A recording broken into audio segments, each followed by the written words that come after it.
L'église locale, la maternité des géants. Regardez quelque chose, j'aimerais commencer dans ce sens-là. Voyez-vous, comment est-ce qu'on définit la communion avec Dieu? Beaucoup d'entre nous, on pense que la communion avec Dieu, c'est sentir la présence de Dieu dans l'adoration. Beaucoup, on pense que la communion avec Dieu, c'est sentir de l'amour et de la passion pour Dieu. Frères et sœurs, la communion avec Dieu, c'est lorsqu'on partage les mêmes pensées que Dieu. C'est lorsqu'on partage le même point de vue que Dieu par rapport à des sujets. Regardez quelque chose. L'apôtre Paul dit, « Or nous avons la pensée de Christ. » Qu'est-ce que ça veut dire? Ça veut dire, par rapport à certains points de vue, on pense comme Christ. La preuve que vous êtes en communion avec Dieu, ce n'est pas que vous pleurez dans l'adoration. La preuve que vous êtes en communion avec Dieu, c'est que concernant certains sujets, vous pensez comme lui. Est-ce qu'on se suit sur ça? Et j'aimerais ici vous parler de l'église locale, et j'aimerais qu'on puisse, vous et moi, aligner notre pensée à celle de Dieu, de manière à ce qu'on puisse penser comme lui, afin d'être en meilleure communion avec lui. Voyez-vous, le but et le désir de tout chrétien, ça doit être celui d'être plus proche de Dieu. Ça doit être celui d'aller plus loin dans la communion avec Dieu. Mais aller plus loin dans la communion avec Dieu, ça ne se fait pas seulement par la prière, ça ne se fait pas seulement par l'adoration, ça se fait également par l'enseignement. Pourquoi ? Quand vous allez adorer, quand vous allez prier, vous allez toucher le cœur de Dieu. Donc vous allez aller plus loin dans la communion avec Dieu au niveau du cœur. Quand vous allez méditer la parole de Dieu, ou vous allez être enseigné, écouter des enseignements, vous allez aller plus loin dans un autre domaine dans la communion, c'est dans le partage des points de vue. La Bible dit, 2 hommes marchent-ils ensemble sans s'être mis au préalable d'accord? Votre relation avec Dieu, elle va s'approfondir pas seulement quand vous allez prier, mais quand vous allez commencer à penser comme lui. Et pour penser comme lui, il faut que vous soyez enseigné sur sa pensée de manière à ce que vous puissiez l'adopter. Je ne sais pas si vous comprenez ce que je veux dire. Quand tu es enseigné, on t'expose au travers de la sainte parole de Dieu, on t'expose ce que Dieu a prévu et comment Dieu voit une situation. Quand maintenant tu acceptes cette pensée de la parole de Dieu, tu la fais tienne, au final ça devient ton point de vue et au final toi et Dieu, vous êtes maintenant en communion au niveau du point de vue. Et donc ça augmente, ça améliore votre communion. On se suit ou pas? Ouais? Ok. Parlons de l'église locale. Qu'est-ce que c'est l'église locale? Et qu'est-ce que c'est l'église? En ce moment, en plus, on parle beaucoup d'église. Et je pense que ce n'est pas la fin du tout. On va parler encore, pendant les années à venir, d'église. Il y aura encore beaucoup de choses qui vont se dire sur les églises. Pourquoi? Je vais expliquer tout ça. Mais parlons de l'église locale. Déjà, il y a 2 églises à distinguer. Quand c'est un culte comme ça, il faut ramener un cahier, ok? Le premier ou la première notion d'église, c'est église avec un E majuscule, c'est le corps de Christ. Par exemple, l'église ICC, elle fait partie de l'église avec un grand E, le corps de Christ. L'église MFD, elle fait partie de l'église avec un grand E, le corps de Christ. L'église PCC, l'église le royaume de Dieu, je ne sais pas, je dis des noms un peu au hasard, ok? Ça, c'est l'église avec un grand E, c'est l'église de Jésus-Christ, ok? Maintenant, dans cette grande église universelle, il y a maintenant des églises locales. Okay? Par exemple, ici, c'est une église locale. Qu'est-ce que c'est une église locale? Une église locale, c'est tout simplement l'église que tu fréquentes tous les dimanches. On se suit? Dis à ton voisin, tu suis ou pas? On appelle ça l'église locale. L'église locale, c'est le lieu dans lequel on va le dimanche pour être ressourcé spirituellement, pour être enseigné, pour être formé, pour grandir avec Dieu. Et voyez-vous, le plan de Dieu, c'est que l'homme devienne quelqu'un d'inspirant, quelqu'un d'impactant, une source d'inspiration, une source d'impact, une source de bénédiction. Mais Dieu ayant ce plan pour l'homme, Dieu a formé pour l'homme une zone, une usine de formation, un centre de formation qu'on appelle l'église locale. Dieu a un plan, c'est que tu deviennes une source d'inspiration. Mais regarde quelque chose, Dieu n'est pas le genre de personne qui a un désir mais qui ne met pas les moyens en œuvre pour accomplir ce désir. Ça veut dire que Dieu a toujours eu un désir pour l'homme, c'est que l'homme lui ressemble. C'est que l'homme soit inspirant, que l'homme soit impactant, que l'homme soit un modèle, que l'homme soit un exemple, que l'homme inspire une génération. Mais voyez-vous, pour amener l'homme à devenir aussi inspirant, Dieu donne à l'homme ce qu'on appelle une église locale, afin qu'à l'intérieur de cette église, il soit formé jusqu'à devenir cette personne si inspirante et si impactante. L'église locale, alors qu'est-ce que c'est? C'est un centre de formation. Regarde quelque chose. Tu viens de te convertir. Ok, tu acceptes Jésus. Ensuite, tu fais quoi? Écoutez bien quelque chose. Dans le monde, on estime qu'on est majeur à 18 ans. Ça veut dire qu'on estime, dans le monde physique, que quelqu'un est libre de prendre certaines décisions quand il a 18 ans. Quand quelqu'un fait même quelque chose, admettons que tu tues quelqu'un, tu as 15 ans, tu ne vas pas en prison. Pourquoi tu ne vas pas en prison? Parce qu'on estime que comme tu n'es pas majeur, tu n'étais pas mature dans ta réflexion, dans tes choix. Si dans le monde physique, il faut 18 ans pour apprendre, dans ce monde spirituel, dans ce royaume de Dieu, il faut combien d'années pour apprendre? Mais maintenant, le truc, c'est quoi? C'est qu'on va se dire, mais non, mais j'ai déjà accepté Jésus, je ne vais pas à l'église. Le problème, c'est quoi? C'est qu'en fait, tu viens naître, mais tu n'évolueras pas. Tu n'évolueras pas. C'est quoi alors l'église locale? L'église locale, c'est la maternité qui te prend en charge après l'accouchement, après la nouvelle naissance. L'église locale, c'est quoi? L'église locale, regarde. L'église locale, c'est l'école dans laquelle tu vas afin de grandir et afin de comprendre la vie chrétienne. Écoutez bien, écoutez-moi bien. Les relations amoureuses, Dieu ne les voit pas comme le monde. Les finances, Dieu ne les voit pas comme le monde. Les relations même amicales, Dieu ne les voit pas comme le monde. Le travail, Dieu ne le voit pas comme le monde. Le caractère, Dieu ne le voit pas comme le monde. Il y a tellement de principes dans la parole de Dieu. Le problème, c'est que si tu ne les apprends pas, mais tu évolues quand en Christ? Regardez, j'aimerais vous poser une question. Pourquoi tu es venu à l'église aujourd'hui? Pourquoi tu es venu à l'église? Écoutez bien quelque chose, 95%, vous ne savez pas. 95%, parmi les 95, certains vont dire, bah parce que c'est dimanche. Certains, vous allez dire, bah parce que j'ai l'habitude. Tu sais, hein, quand tu viens à l'église seulement parce que tu as l'habitude, c'est une question de temps avant que tu ne viennes plus. Écoute bien quelque chose, si tu ne sais pas pourquoi tu viens, on se demandera aussi pourquoi tu es parti. Ah, je vais redire ça, attends. Si tu ne sais pas pourquoi tu viens à l'église, on se demandera aussi pourquoi tu es parti. Pourquoi tu viens? Pose-toi la question, pourquoi je viens? Les gars, vous venez les dimanches. Les gars, peut-être certains vous voulez regarder téléfoot, peut-être qu'on vous avait invité quelque part, mais toi, tu as décidé de venir. Même toi, si tu es invité, pourquoi tu es venu aujourd'hui? Il y a une raison spirituelle à ça. Ton esprit cherche Dieu, ton esprit a besoin de Dieu. Mais toi, il faut que tu saches pourquoi tu es venu. Moi, pourquoi je suis venu? Je suis venu parce que j'ai tellement de défauts. Je suis venu parce que je suis tellement imparfait. Je suis venu parce que je suis chrétien, mais il y a tellement de domaines dans lesquels je ne ressemble pas à Jésus. Je suis venu parce que je suis chrétien, je prie en langue, mais dans mon caractère, il y a tellement de choses qui ne ressemblent pas à Jésus. Donc, j'ai besoin d'être formé, j'ai besoin d'être enseigné, j'ai besoin d'apprendre. Et le lieu dans lequel on apprend, c'est l'église. Regarde, si tu ne sais pas, écoute bien, tu sais pourquoi les dimanches se ressemblent pour toi? Tu sais pourquoi les dimanches se ressemblent? Parce que les raisons pour lesquelles tu viens se ressemblent. Kenneth Hagin dit quelque chose. Il dit, chaque culte, Dieu a une grâce différente.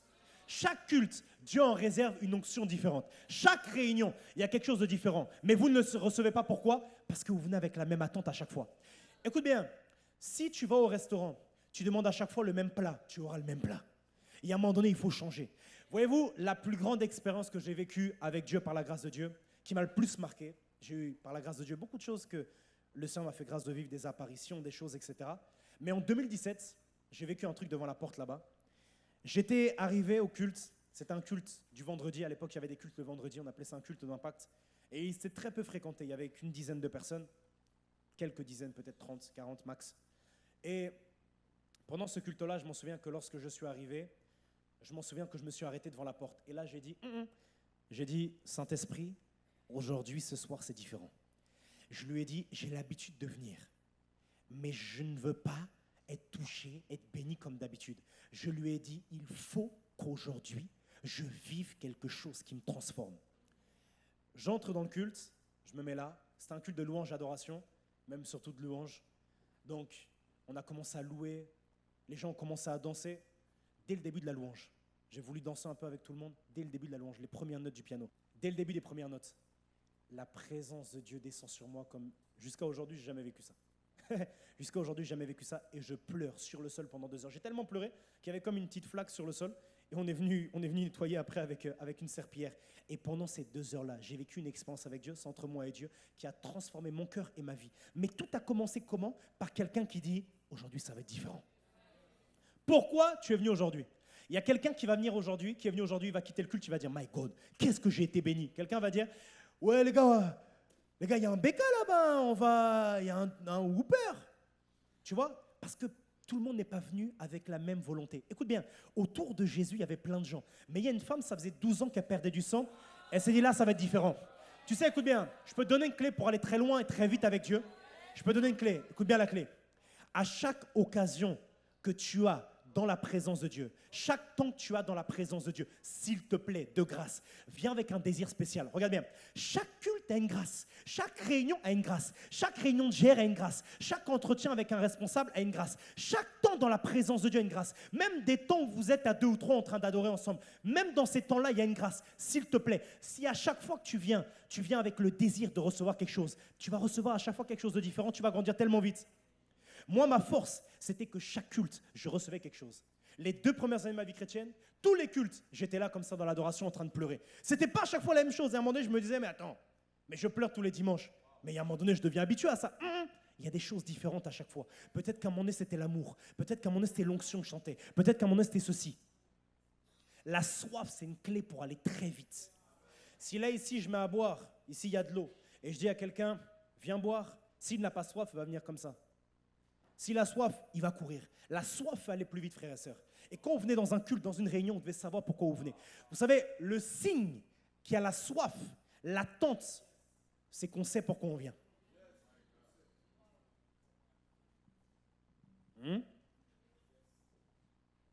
Donc pourquoi tu viens à l'église? Pourquoi on doit venir, frères et sœurs? On doit venir pour être formé, pour être transformé. Après, si toi tu penses que tu es parfait, il n'y a pas de problème. Laisse-nous alors entre pauvres pécheurs. Mais quelqu'un est parfait ici? Quelqu'un ressemble à Jésus à 1000%? Quelqu'un gagne des âmes avec une telle facilité? Quelqu'un est parfait dans sa vie chrétienne? Si Jésus lui apparaît maintenant, Jésus lui dit, tu es parfait, tu n'as aucun défaut. Quelqu'un? Non? D'accord, donc on se voit dimanche? Ok? Et on se voit le dimanche d'après? Frères et sœurs, vous voulez un conseil pour aller loin avec Dieu? Venez tous les dimanches jusqu'à ce que tu ressembles parfaitement à Jésus. Dans ce cas-là, on se voit à l'enlèvement. Parce que même là, on ne sera pas parfait. Même dans 100 ans, on ne sera pas parfait. Même dans 80 ans, on ne sera pas parfait. L'apôtre Paul dit, nous prophétisons et nous connaissons en partie. Quoi? L'apôtre Paul dit ça. Un monsieur qui a ressuscité des morts, il dit, nous connaissons en partie. Nous connaissons en partie. Il ne dit même pas, je connais une grosse partie. Il dit, nous connaissons en partie. Le monsieur, quand il écrit ça, il a déjà plus de je ne sais quel âge. Il est déjà avancé. Frères et sœurs, on se voit dimanche, ok? C'est bon, j'ai fini. Je rigole. Pourquoi est-ce qu'on vient à l'église? Comme je l'ai dit, le désir de Dieu, c'est que l'homme devienne une source d'influence, d'impact. Vous savez, il y a un culte juste après, s'il vous plaît, n'hésitez pas à venir. Parce que là, je me connais, je vais pouvoir faire que ça, alors que j'ai 3 pages. Et la vérité, il y a des points très pertinents. J'ai un point, par exemple, pourquoi le diable lutte contre l'église? Et j'explique des points. Le premier point, c'est car plus l'église est grande, plus le nombre de pieds sur sa tête se multiplie. Voilà, j'ai des bons points. Regardez quelque chose, Actes chapitre 13 au verset 1. Est-ce qu'on peut me lire ça? Acte 13, verset 1. Qui a écrit Acte? Ah voilà, il n'y a que 3 qui répondent. Frères et sœurs, on est une église de jeunes, mais on va être une église affermie. Qui a écrit Acte? C'est Luc. C'est Luc. Ok? C'est un apôtre Luc, non? Non. C'était quoi? C'était un médecin, un docteur, exactement. Mais il écrit un évangile, ok? Enfin, oui, il a écrit un évangile et il a écrit Acte. On y va. Il y avait dans Vous l'église... savez, je me suis rendu compte de quelque chose. Dans Acte 9, Paul va se convertir. Et ensuite, on ne le voit plus jusqu'à Acte 12, Acte 13. Et entre Acte 9 et Acte 13, il y a 10-13 ans. Et tout à l'heure, je me suis posé la question, mais pourquoi est-ce que Luc ne nous raconte pas ce qui est arrivé à Paul entre-temps, etc. Et je demandais même, dans mon cœur en moi-même, mais pourquoi? Et je me suis rendu compte de quelque chose, c'est qu'en fait, Actes des Apôtres n'est pas un livre biographique. La seule biographie que traite Actes des Apôtres, c'est celle de l'Église. Regarde, là, écoute bien, de Acte 1 jusqu'à Acte 28, c'est 28, non? Jusqu'à Acte 28, Actes des Apôtres ne dresse qu'une biographie, c'est celle de l'Église. C'est-à-dire que Paul se convertit en Acte 9, après on le revoit en Acte 13, mais entre-temps, il y a 10 à 13 ans. Mais moi, je voulais qu'on me raconte ce qui lui arrivait. Je voulais qu'on me dise. Je suis allé chercher sur Internet, mais qu'est-ce qui lui arrivait entre Acte 9 et Acte 13? Et en fait, je me suis rendu compte, mais en fait, même Luc qui a écrit ça, il s'en fout. Parce qu'en fait, le but de Dieu ici, c'est pas d'exposer la vie de Paul, c'est d'exposer l'Église. Parce que le désir de Dieu, c'est pas que Paul avance, c'est pas que Pierre avance, c'est que l'Église avance. Vous savez, écoutez bien, à l'époque, je gérais un groupe de disciples. Là, je gère une église. Écoutez bien, parce que Dieu m'a beaucoup parlé par rapport à ça. Frères et sœurs, Frères et sœurs, s'il vous plaît, là j'ai compris. Pourquoi est-ce que Dieu... J'ai compris le regard que Dieu a sur l'Église. Je comprends à quel point est-ce que... Frères et sœurs, écoutez, la prunelle des yeux de Dieu, c'est ça. Frères et sœurs, écoutez bien. La Bible ne dit pas, ne touche pas à mon oin. La Bible dit, ne touchez pas à mes oins. Frères et sœurs, la prunelle de l'œil de Dieu, c'est l'Église. Ce que Dieu a de plus cher sur la terre, c'est l'Église. Pourquoi? Parce que Jésus est la tête, mais il est au ciel. C'est son corps. J'ai une question à vous poser. Qu'est-ce que vous êtes plus précieux en réalité? Mais c'est vous, c'est votre corps. C'est votre corps. Non, c'est ma mère. Mon frère, sans corps, tu l'aimes comment ta mère? C'est ton corps. Frères et sœurs, quand vous êtes pasteur d'une église, vous comprenez, Dieu vous le dit. Dieu m'a parlé, Dieu m'a dit, Rémi, ce que j'ai de plus cher, c'est ça là. C'est ça. Frères et sœurs, c'est ça. Et lui, il n'a qu'un désir, c'est qu'elle avance, c'est qu'elle progresse. Parce qu'en fait, cette église, c'est la représentation de son royaume au ciel sur la terre. Cette église, c'est sa représentation à lui. Il est attaché à ça. Frères et sœurs, quand vous aimez la tête, vous devez aimer le corps. Sinon, vous n'aimez... Écoutez bien quelque chose, écoutez bien. Si vous aimez le visage de Dieu, qu'on appelle Jésus, mais vous n'aimez pas son corps, qu'on appelle l'église, vous n'aimez pas Dieu. Oh là là là là là là là là. Regardez. Regardez. Écoutez bien. Si vous aimez le visage de Dieu qu'on appelle Jésus, mais vous n'aimez pas son corps qu'on appelle Église, vous n'aimez pas Dieu. Je redis, si vous aimez le visage de Dieu qu'on appelle Jésus, la tête qu'on appelle Jésus, mais vous n'aimez pas son corps qu'on appelle Église, vous n'aimez pas Dieu. Parce que aimer Dieu, c'est aimer la globalité de Dieu. Autrement dit, la tête qu'est Jésus, le corps qu'est l'Église. Frères et sœurs, l'Église, ce n'est pas le paradis. On ira tous au paradis. Il n'y a pas de problème. Mais l'Église, ce n'est pas le paradis. Par contre, c'est les gens qui s'efforcent de changer pour y aller. Regardez quelque chose. Il n'y a aucune église parfaite. Ça n'existe pas. Il n'y a aucune église parfaite. Dans chacune des églises, on peut trouver un défaut. Parce que même si tous les leaders sont parfaits, si tu vas creuser en bas, tu vas trouver un gars qui vient d'arriver, qui est venu avec un couteau à l'église. Tu vas trouver un gars qui vient à l'église, il est là, Carabasso, Talamante. Et le lendemain, il est là, ouais frérot, tu veux un 10 balles? Donc, dans chacune des églises, il y a potentiellement des choses à corriger. Mais regardez maintenant quelque chose, frères et sœurs, regardez quelque chose. Dites-moi un livre, un épître que l'apôtre Paul a écrit. Omar. Romains, Corinthiens. On va prendre les deux premiers, Romains et Corinthiens. Écoutez quelque chose. Vous savez pourquoi Paul a écrit Romains? Vous savez pourquoi il a écrit une lettre aux Romains? Parce que les Romains ne comprenaient pas totalement la grâce. Donc ça veut dire que l'épître, il est venu grâce au fait que des gens ne comprenaient pas. Ça veut dire qu'il y avait un problème dans l'église, c'est que des gens ne comprennent pas. Mais le problème dans l'église a donné naissance à un épître. Ça veut dire que des fois, les problèmes dans l'église donnent naissance à des nouvelles révélations et à ce dont le peuple de Dieu a besoin. Dites-moi un autre livre. Bon, par exemple, d'abord Corinthiens. Regardez Corinthiens. Dans Corinthiens, on va dire cela. On va dire, il y a de l'impudicité parmi vous, telle qu'il n'y en a pas parmi les païens. Dans Corinthiens, là on est dans Corinthiens, je ne sais plus combien. Regardez quelque chose. Dans Corinthiens 13, l'apôtre Paul va parler de l'amour. Dans 1 Corinthiens 12, il va parler des dons spirituels. Dans 1 Corinthiens 14, il va parler de l'ordre dans l'église, parce qu'il y avait du désordre.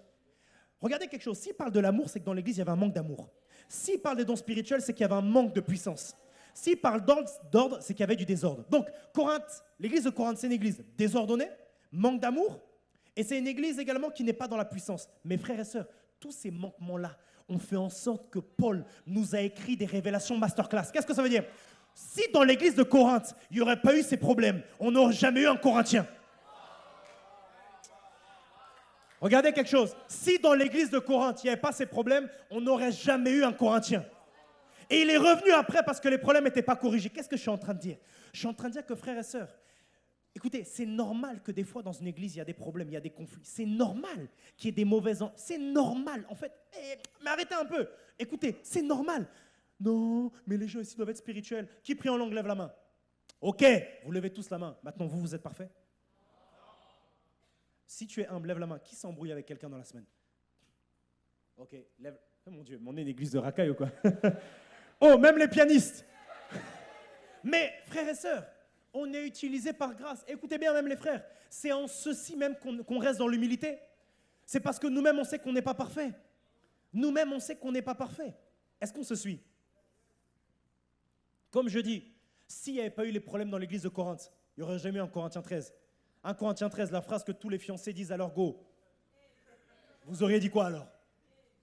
Un Corinthiens 12 qui nous explique les 9 dons spirituels. Écoutez bien, s'il n'y avait pas un Corinthiens 12 où il explique les 9 dons spirituels, on croirait qu'il y en aurait 14 peut-être. Un Corinthiens 14 où il nous parle du parler en langue.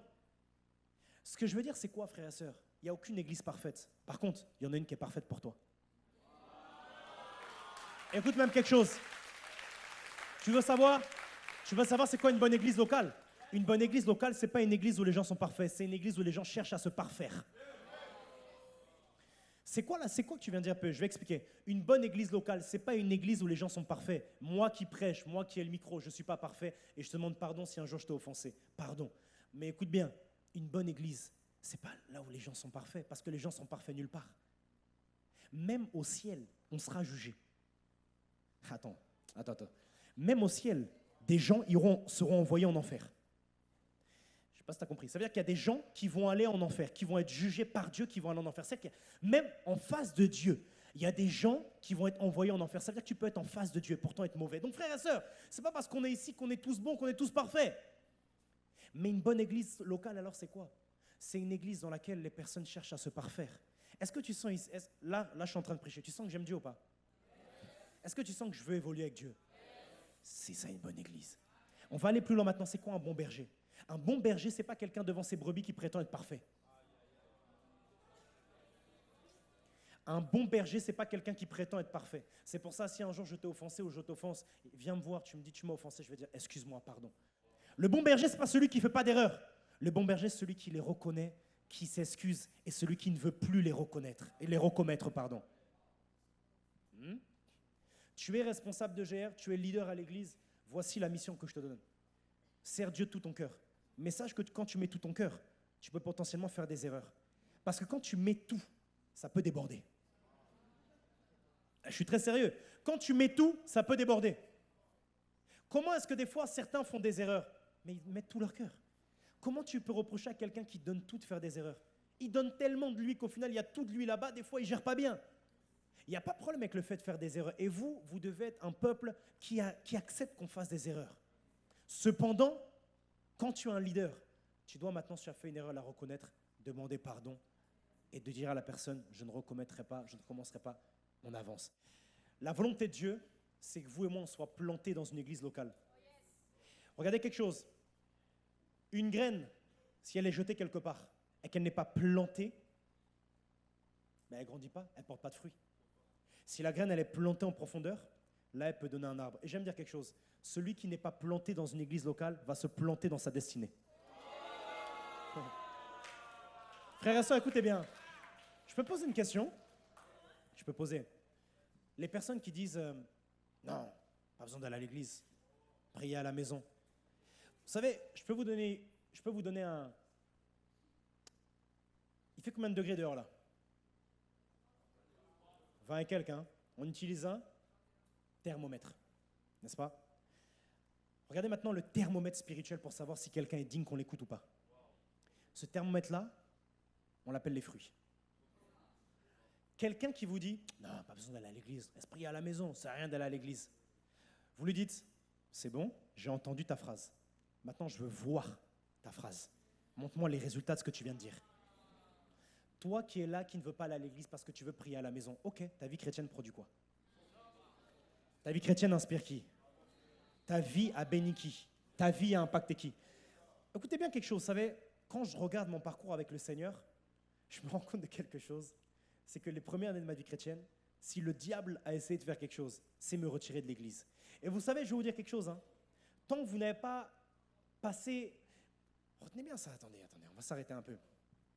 Tant que vous n'avez pas... En fait, il y a un moment donné où le diable n'essaye plus. Il va maintenant sur d'autres zones. Vous voyez, la Bible dit, votre adversaire, le diable, rôde et cherche qui le dévorera, n'est-ce pas? Mais regardez quelque chose maintenant. Les premières années de votre vie chrétienne, le diable va essayer de vous sortir de la communauté. Regardez alors quelque chose que j'étais en train de dire. La volonté de Dieu, c'est que nous soyons plantés, n'est-ce pas, dans une église. Et au début de votre vie chrétienne, le diable va tout faire pour vous sortir de là. Ok? Comment il va faire?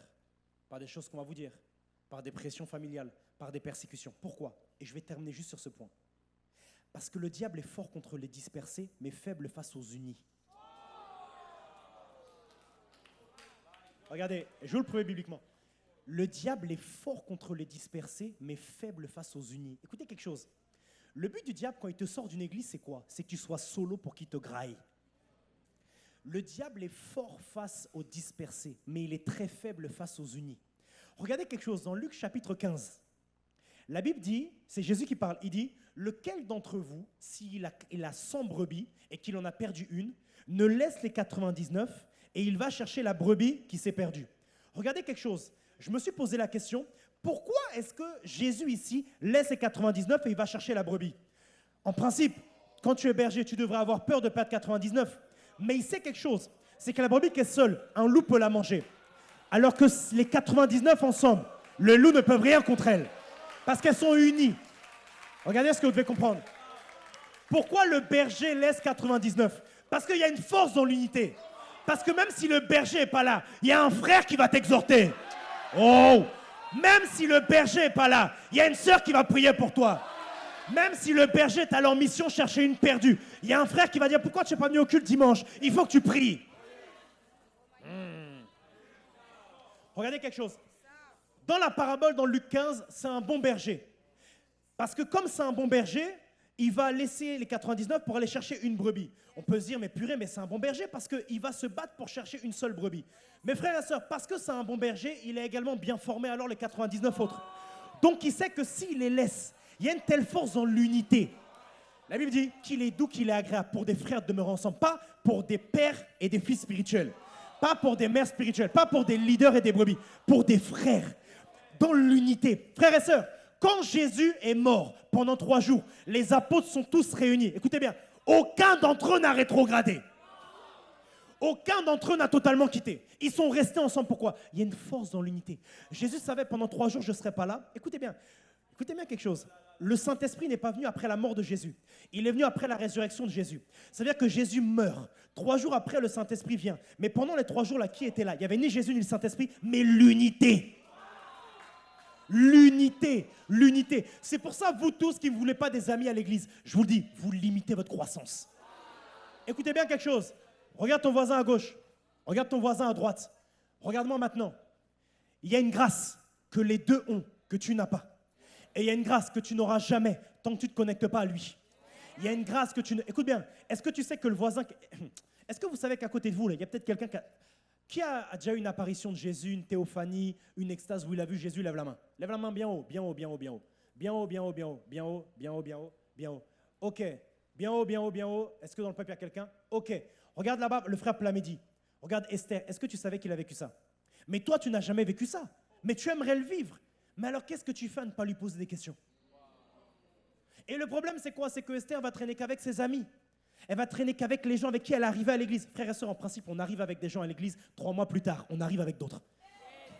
Frères et sœurs, en principe, on a des amis avec qui on arrive. Ensuite, on a des amis qu'on rencontre là-bas. Parce qu'écoute bien, peut-être que la personne qui t'a amené, en principe, peut-être que vous n'avez même pas autant d'atomes crochus que le frère qui est là-bas.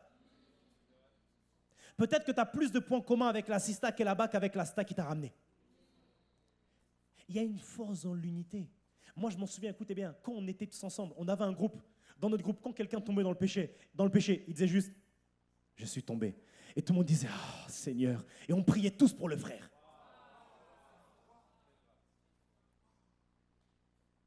Il y a une force dans l'unité. C'est pour ça que les GR, il faut que vous connectiez. Moi, j'ai un problème avec les gens, ils sont dans un GR et dans le GR en question, ils ne parlent à personne. Mais en fait, mais même le Saint-Esprit parle aux gens. Même le Saint-Esprit parle aux gens dans le GR, toi tu ne parles pas aux gens du GR.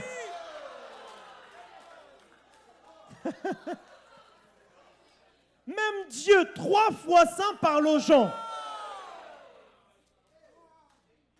Bon, asseyez-vous, asseyez-vous.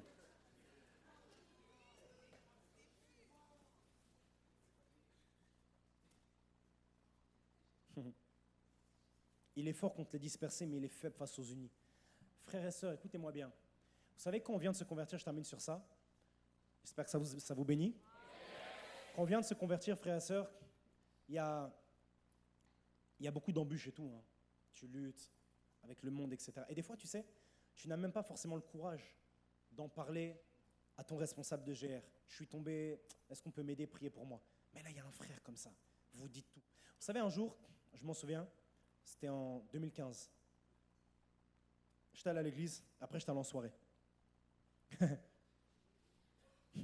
Quelle journée. J'étais allé en soirée le soir. Quand j'étais allé en soirée, ils avaient fait une photo le soir. Et dans la photo, ils fumaient, ils buvaient. Il y avait des trucs bizarres dans la photo. Je ne vais pas dire ici, mais il y a des trucs bizarres. Vraiment bizarres. Honnêtement, vraiment, vraiment bizarres. Très bizarres. Pas seulement ça, des trucs très bizarres. Et moi, j'ai vu une photo. Moi, je veux être dans la photo. Donc, je suis allé dans la photo. Sauf que je n'avais pas vu. Mais juste à côté de moi, il y avait des choses très bizarres. Quand je dis choses très bizarres, c'est... Voilà, je parlerai après. Bon, coupe la caméra un peu. On se retrouve. T'as raté, c'est parce que c'est un mystère. Donc, la photo est diffusée sur les réseaux, sur Facebook. Et là, mon responsable à l'église voit ça. Mon responsable m'envoie un message et me dit « Mais Rémi, mais qu'est-ce qui s'est passé ?» Je vois les messages, je ne réponds pas. Et tous les frères dans notre groupe, ils disent « Seigneur, voilà un d'entre nous s'est perdu, tiens-nous, nous, fidèles. » Et là, il y en a un frère, c'était le peu Alexandre, et qui on est comme ça, qui m'envoie un message, il m'explique, bref, il m'envoie un message. Et dans le message, en gros, il me dit « Frère, il n'y a rien, Dieu t'a pardonné, on avance. » Et là où Dieu ne pouvait pas passer par mon leader parce que j'avais honte, Dieu est passé par mon ami. Écoutez bien quelque chose, avoir des amis à l'église, c'est multiplier les canaux par lesquels Dieu peut passer. Écoutez quelque chose, avoir des amis. La Bible dit, Dieu parle tantôt d'une manière, tantôt d'une autre. J'aimerais dire, Dieu peut parler par toi ou pas. Écoute bien, moi je suis ton pasteur, mais la vérité, peut-être que là j'ai prêché, peut-être que tu n'as pas tout compris, mais la personne à qui tu es venu à l'église, elle est quittée, elle va tout te réexpliquer le message, elle va te le simplifier, parce qu'elle te connaît, elle sait comment tu as besoin de l'entendre. Plus vous avez d'amis spirituels, plus vous multipliez les canaux par lesquels Dieu peut passer pour vous parler. Moi des fois, quand je vois quelqu'un qui commence un peu à bugger, je dis souvent à ses amis, je dis, mais pourquoi vous ne lui parlez pas? Parce que le rôle d'un ami, c'est ça. Et ces amis-là, on les trouve où dans? Acclamez le Seigneur, gloire à Dieu. Alléluia.